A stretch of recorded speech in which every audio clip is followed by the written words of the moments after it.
Hola, ¿qué tal? ¿Cómo están?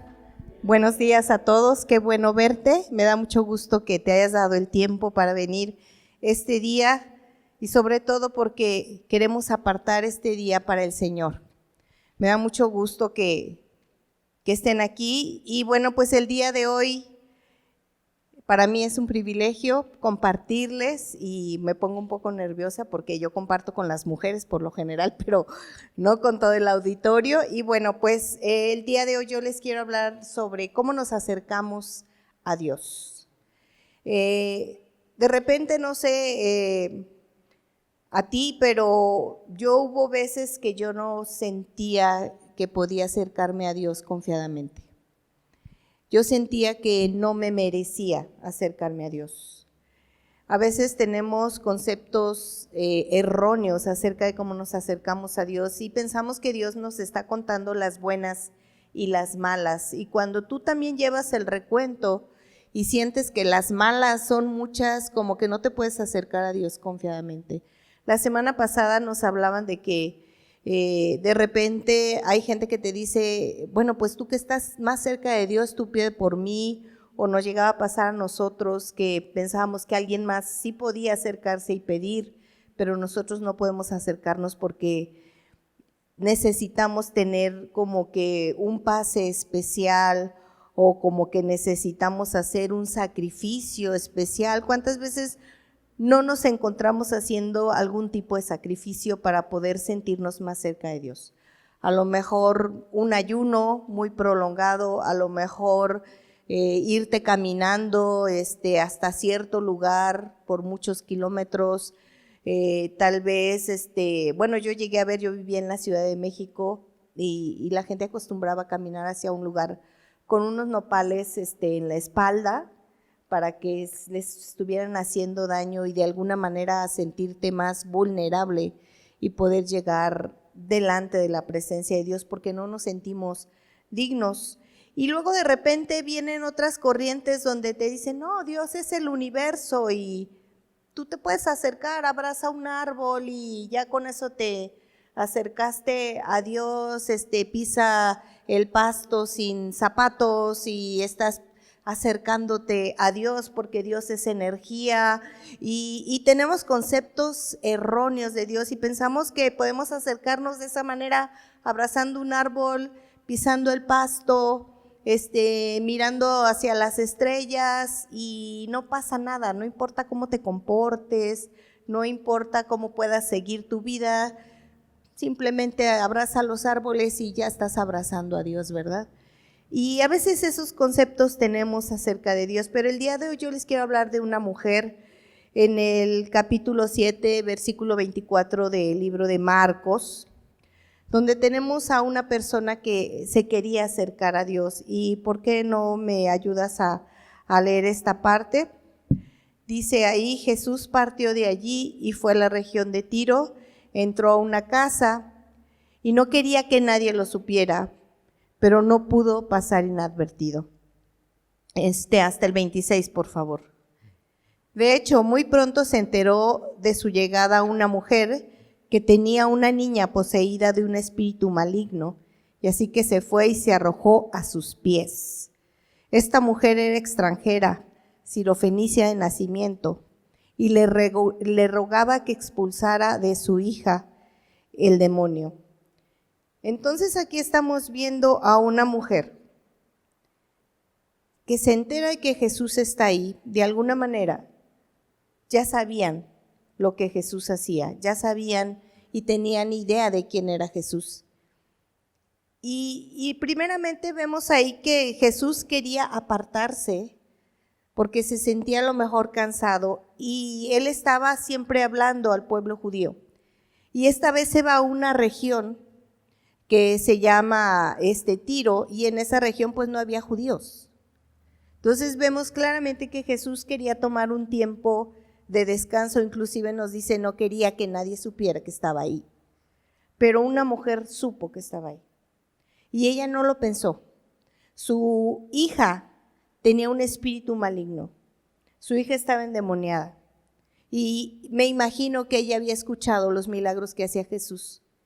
Entonces ella fue y no lo pensó dos veces, y en este versículo que leíamos decía que ella se arrojó a los pies de Jesús.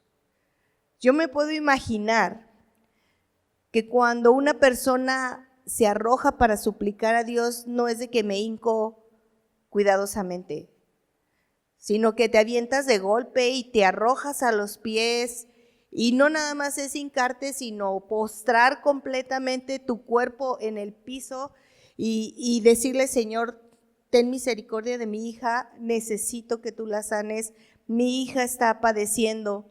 Pero otra cosa curiosa aquí es que ella no era judía. Y en aquella época, las personas que no eran judías no se podían acercar a un rabí. Ella sabía su condición, sabía que ella no se podía acercar a Jesús, era reconocido como rabí porque la gente le llamaba rabí, un maestro fariseo que conocía la ley y que enseñaba a la gente. Y ella, conociendo su condición, no lo pensó. Ella sabía que se estaba arriesgando a que a lo mejor la agarraran y la sacaran, o tal vez la apresaran, hicieran algo, pero a ella no le importa y ella se arrodilla ante los pies de Jesús. Podemos clasificar a las personas valientes como hombres valientes o mujeres valientes. Podemos decir que hay héroes que de repente se avientan a las vías del metro para salvar a alguien, pero luego en la siguiente escala tenemos a las madres. Y yo creo que una madre es capaz de dar su vida por su hijo. ¿Cuántas veces no hemos escuchado historias? Yo escuché una historia de una mamá que estaba embarazada y que empezó a tener contracciones como a los 4 meses de embarazo. Era un hecho que si el bebé nacía, pues no iba a vivir. Y ella le dieron una alternativa: te podemos poner en coma para que siga tu proceso de embarazo, y al final del tiempo, pues tal vez puedas despertar del coma, o tal vez ya no despiertes, pero tu hijo se va a lograr. Y ella decidió que la pusieran en coma para que pudiera seguir su embarazo. Y podemos escuchar muchísimas historias así, de mujeres que a lo mejor a la hora del parto el médico dice: tenemos que decidir entre la madre y el hijo, y si la mamá escucha va a decir: no, primero mi hijo. Y los médicos van a decir: no, es que es mejor que viva la mamá, y ella va a decir: mi hijo.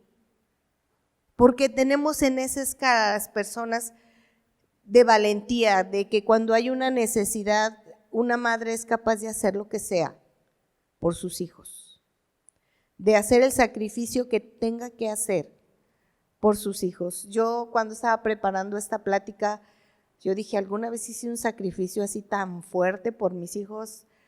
Creo que no tanto. Lo más que yo he llegado a hacer es estar acostada por 3 meses y medio más o menos en un embarazo de uno de mis hijos. El doctor me dijo que el niño iba a nacer antes de cumplir los 6 meses de embarazo y que pues no tenía esperanzas mi hijo. Me dijo: pues mientras guarde reposo, a ver si alcanzamos a que el día de mañana le pongan otra inyección. Pero yo estaba confiada en Dios y decidí estar acostada por 3 meses y medio en una cama, y me dolía todo. Le platicaba yo a mi suegra que me salió una bola detrás de la cabeza porque me recargaba sobre la pared y me ponía a leer y ya me dolía muchísimo la cabeza, pero fueron 3 meses y medio de estar así. Fue lo más que yo hice por alguno de mis hijos. Pero yo pienso que una madre es capaz de hacer lo que sea por sus hijos, y en este caso vemos a esta mujer que no le importa su situación, pero sabes que ella conoce su situación. Ella sabe que no se puede acercar a Jesús, sabe su condición, pero aún así ella va a los pies de Jesús. Y si seguimos leyendo ahí en Marcos capítulo 7, en el verso 27, dice: deja que primero, le está diciendo Jesús, deja que primero se sacien los hijos, replicó Jesús, porque no está bien quitarle el pan a los hijos y echársela a los perros. Imagínate esta situación. Yo no sé cómo tú te sientes, no sé si es la primera vez que lees este versículo o ya lo habías leído, pero yo la primera vez que lo leí yo no podía creer, decía, ay, qué grosero, sentí yo de parte de Jesús, dije, ¿cómo se le ocurre compararla? Pero no estamos entendiendo que Jesús estaba hablando en un lenguaje con ella que ella sí entendió. De hecho, hay un teólogo que dice que tal vez ella fue la primera que entendió el evangelio, porque Jesús le está hablando en una parábola a esta mujer y esta mujer lo capta, porque le está diciendo, no está bien que le echemos de comer primero a los perros antes de darle a los hijos. Y como les decía, a primera vista esto suena muy grotesco, pero déjame decirte cómo eran los perros de aquella época. Si tú lees en la Biblia te puedes encontrar varias veces donde, por ejemplo, yo me acuerdo cuando el profeta habló de Jezabel, dijo que su cuerpo iba a ser comido por los perros, porque en aquella época los perros eran carroñeros, eran los que se comían los cadáveres que quedaban tirados, aparte de otros animales. Pero los perros eran los que limpiaban, se puede decir, la ciudad de las ratas muertas, de animales muertos, y pues vemos que inclusive hasta personas se llegaron a comer, lo vemos en el caso de Jezabel, que dice que nada más quedaron sus manos y sus pies, porque los perros se la habían comido. Los perros eran animales carroñeros. Como ustedes saben, en aquella época pues no teníamos la forma de sanitizar como tenemos ahora, no había alcohol para sanitizar, no había algún gel sanitizante, entonces por eso había leyes de purificación o leyes de salubridad, y a lo que se le llamaba impuro, a lo que estaba contaminado. Si por ejemplo, si decía una persona presenta alguna llaga, pues está impura, porque realmente estaba contaminada, a lo mejor de alguna bacteria, de algún hongo, y se la llamaba impuro. Y por eso, imagínate un animal carroñero, o sea, si ahora los perros que no son carroñeros y sabemos que tienen millones de bacterias en su boca, imagínate ahora un animal carroñero, qué tipo de bacterias o virus o no sé qué tanto podría tener en su boca. Y la gente no se les acercaba, ahora podemos tener a los perros como mascota, antes los perros no eran mascotas y eran impuros. Y lo que realmente le estaba diciendo a esta mujer es que tú eres una persona impura, porque acuérdense que tenían muchísimos rituales de purificación los judíos, cosa que las personas que no eran judías no llevaban esos procesos de purificación. Entonces, entre ellos dos, entre Jesús y la mujer, sí se estaban entendiendo. La mujer no se ofendió. ¿Cómo te hubieras sentido tú si escuchas que te hacen esa comparación? A lo mejor dices, pues ¿sabes qué? De mejores lugares me han corrido y te vas. O ¿sabes qué? Pues voy y le pido a alguien más, no eres el único, o que te estás creyendo, o ahora, ¿no? Como defendemos nuestros derechos y a lo mejor voy ante los derechos humanos y digo, oye, pues ¿por qué me tratan así? No, ella conocía su condición, sabía que no era parte del pueblo judío, sabía por qué Jesús le estaba diciendo esto, y ella estaba entendiendo esta metáfora, ella estaba entendiendo lo que Jesús le quería decir, sabes que los perritos no comen primero en la mesa. De hecho, en el libro de Lucas se refiere como perrillos, no se refiere como perros.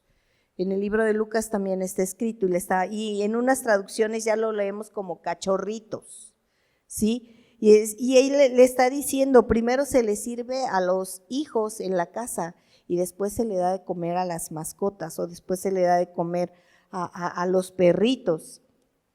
Y esta mujer está entendiendo perfectamente lo que Jesús le está diciendo, porque ella era una mujer sirofenicia, era una mujer que podía entender que era parte de los gentiles, que ella no era judía. Pero luego seguimos leyendo allí en el capítulo 7, verso del 28 al 30, y dice: sí, Señor, respondió la mujer, pero hasta los perros comen debajo de la mesa las migajas que dejan caer los hijos. Por haberme respondido así, puedes irte tranquila. El demonio ha salido de tu hija. Cuando ella llegó a su casa, encontró a la niña postrada en la cama y el demonio había salido de ella. Y vemos aquí que Jesús se sorprende de la manera como le respondió esta mujer. Como les digo, ella entendió lo que le estaba tratando de decir Jesús. Igual gente alrededor no entendió. De hecho, en Lucas habla de que los discípulos la querían sacar. Habla de que los discípulos querían apartarla de Jesús. Entonces aquí vemos cómo ella responde, pero aún así los perritos comen de las migajas. O sea, él está diciendo: yo no te estoy pidiendo un lugar en la mesa, pero quiero que me des algo de lo que tú tienes para mí, porque ella sabía lo que Jesús tenía para su hija. Entonces ella estaba diciendo: Señor, yo sé que no merezco en base a mi bondad, pero lo que te estoy pidiendo, lo estoy pidiendo en base a tu bondad, porque sí que tú eres bueno y que tú eres misericordioso y tú me puedes dar algo. Ella entendió perfectamente su necesidad, entendía sus carencias, entendía su condición delante de Dios y se acercó de una manera humilde. Yo me he encontrado a veces con personas que les quiero compartir el evangelio y les platico cómo fue que Jesús murió y entregó su vida.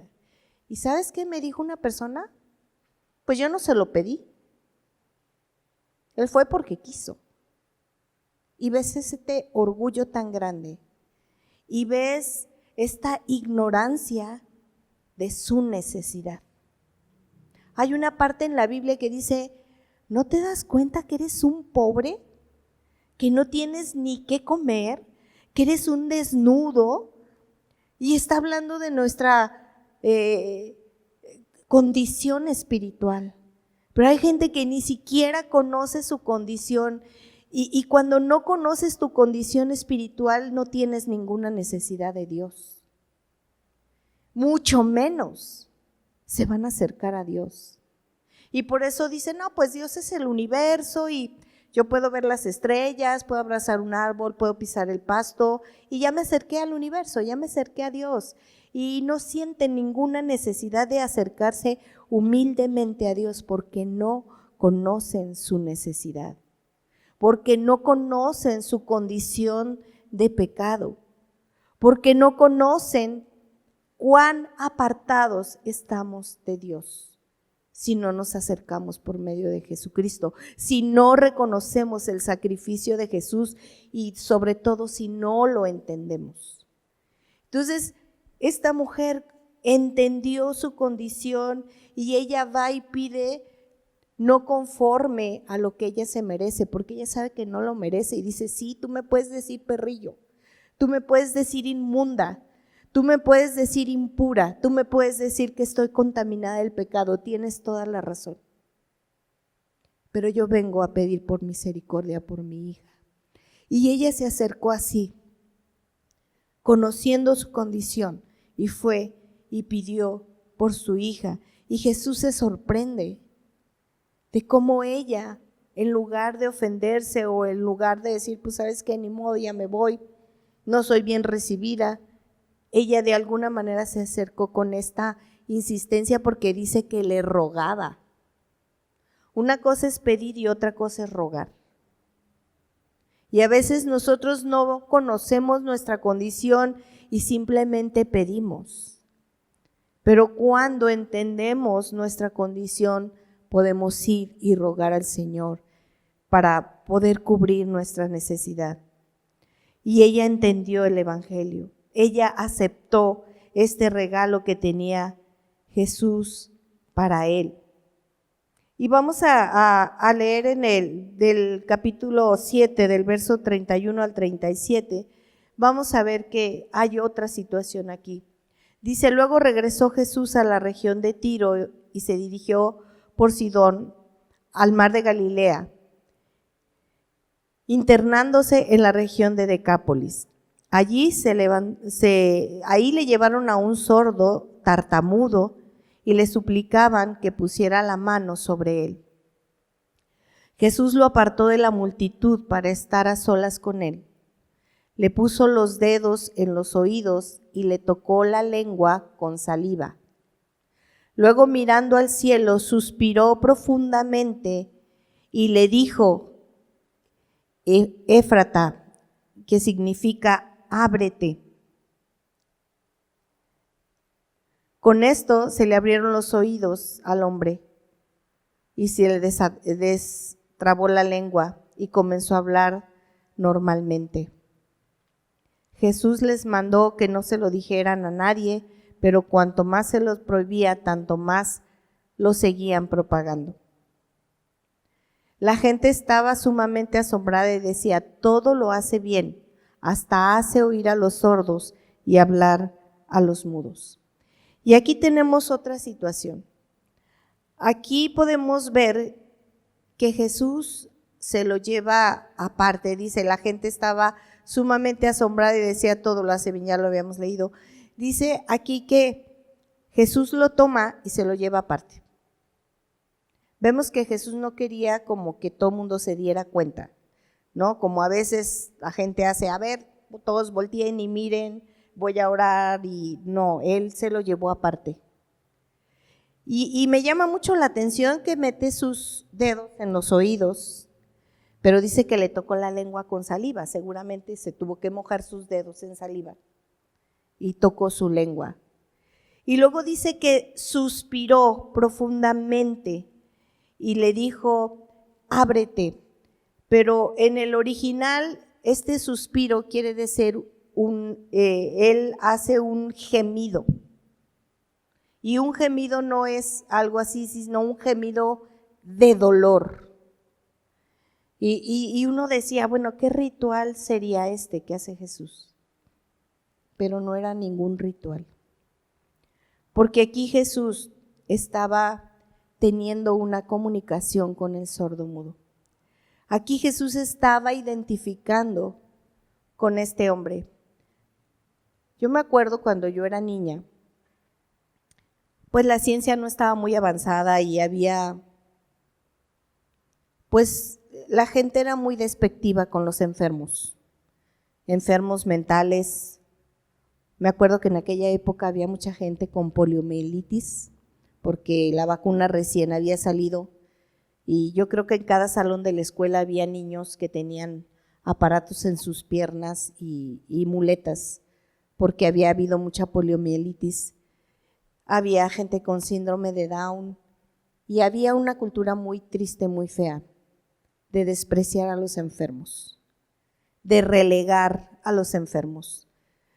Yo conocí a algunas personas con síndrome Down que vivieron recluidos en su casa por muchos años, porque a los papás les daba vergüenza sacar a los hijos a la calle. Y a los enfermos se les hacía burla, se les llamaba con nombres muy despectivos. Ahora imagínate en la época de Jesús. Y podemos ver que este hombre era sordo y era tartamudo. ¿Tú te imaginas la burla, el desprecio, cómo fue relegado este hombre por la sociedad?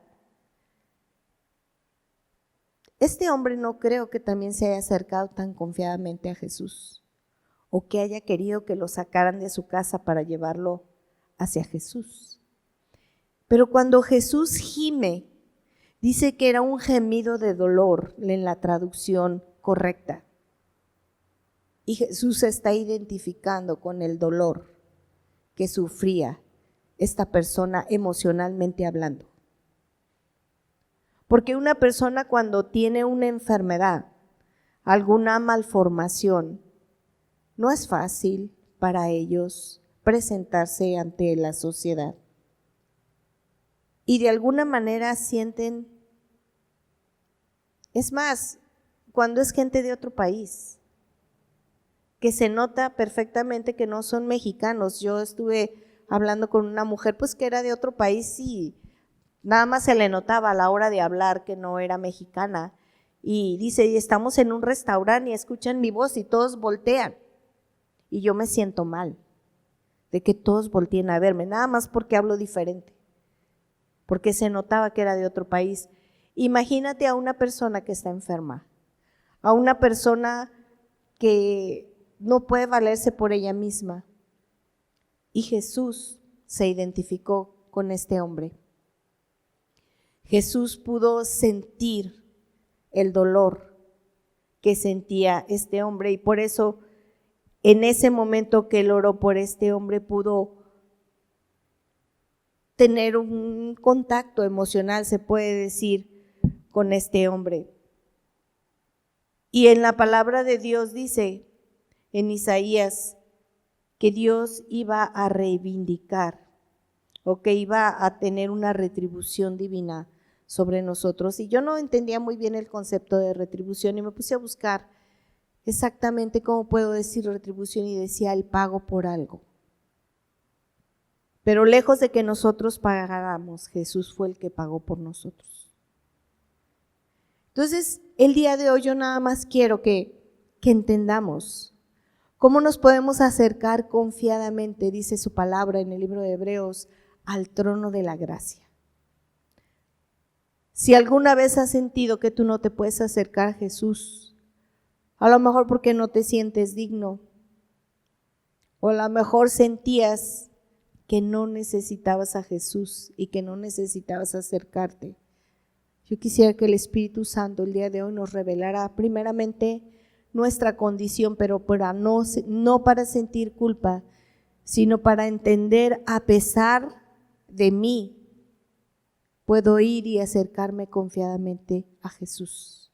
Jesús dijo, el que viene a mí yo no le echo fuera.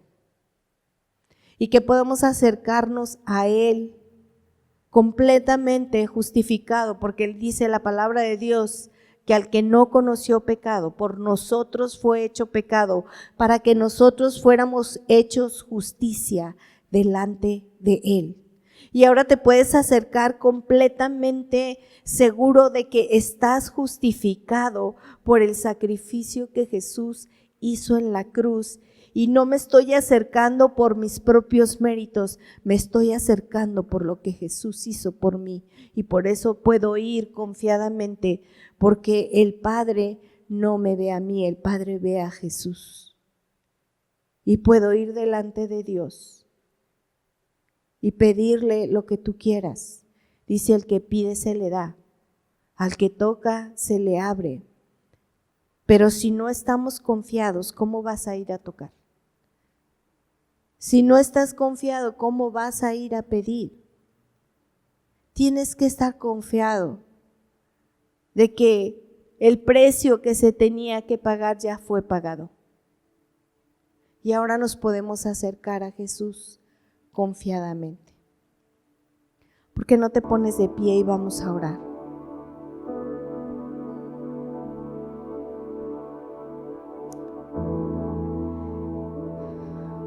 Yo no sé cómo te sientas tú el día de hoy. Yo no sé cuál es tu necesidad, pero el Espíritu Santo sí la sabe. Y yo te quiero decir que Jesús entiende perfectamente tus necesidades. Yo no sé si tú eres una persona que te has sentido relegada, que no perteneces a un círculo. Es más, hay quienes sienten que no pertenecen ni a su familia, porque se sienten fuera de. Pero tenemos un Padre que nos entiende. Tenemos un Padre que siempre está con los brazos abiertos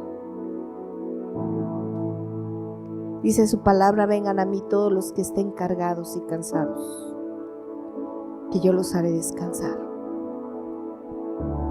Padre, venimos delante de tu presencia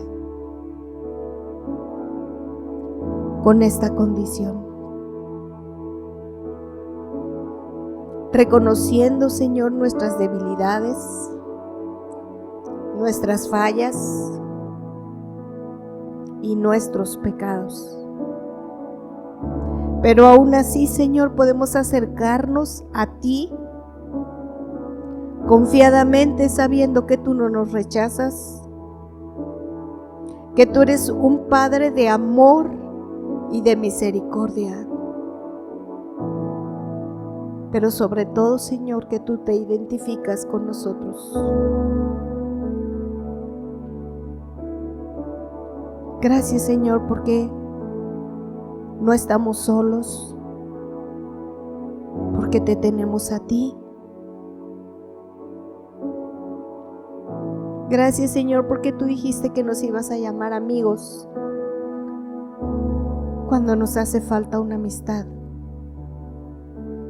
Gracias, Señor, porque tú nos has hecho hijos cuando nos hace falta un padre o una madre. Gracias, Señor, porque ahora tenemos una familia, que es la iglesia. No estamos solos. Gracias, Jesús, porque tu sacrificio en la cruz hizo que nos pudiéramos acercar confiadamente al trono de la gracia, sin ningún sentimiento de culpa. Y ahora, Señor, queremos poner peticiones delante de ti. Y si hay alguno que esté enfermo en este momento, recibe tu sanidad. Porque Él llevó en la cruz, dice que por su llaga nosotros hemos sido curados. Dice que Él se hizo pobre para que nosotros fuéramos enriquecidos. Si tienes alguna necesidad económica, recibe la bendición de parte de Dios. Dijo que Él abriría las ventanas de los cielos y derramaría bendición hasta que sobreabunde. Si tienes algún sentimiento de soledad, déjate abrazar por la presencia de Dios. Te amamos, Jesús. Te honramos y te glorificamos. Gracias, porque tú eres bueno, porque tú eres fiel, porque tú eres digno de gloria y digno de alabanza. Amén. Amén.